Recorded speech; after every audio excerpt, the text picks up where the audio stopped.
Edvard, pirmā spēle tev 25. 26. gada sezonā. Pastāsti mums, kā jūties? Nu, man pašam ļoti liels prieks. Man jau visu laiku, es braucu spēlēm, atbalstu, skatos, asins vārās, pašam arī gribas spēlēt.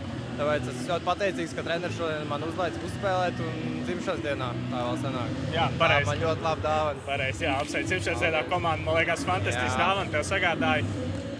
Pirmajā spēlē nepiedalījies, bet tomēr kā salīdzini šīs ceturtdaļfināla spēles Kuldīgā un Salaspilī, kas bija tik krasi atšķirīgs? Es teiktu, ka emocijas bija viss jau. Kuldīgā man no malas likās, mēs tādi saguruši slābeni, tad šeit bija, mēs gājām kā zvēri un cīnījāmies. Jā, tās emocijas laikam pēc tā kausa un viss šodien liekas. Otrā puslaika sākumā Romāna vārti laikam bija tie, kas pielika punktu šai spēlē, kā no malas likās.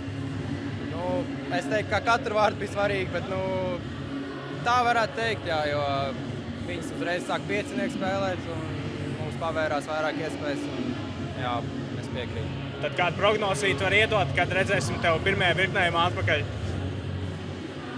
Teikšu nākamā sezona ar cerību.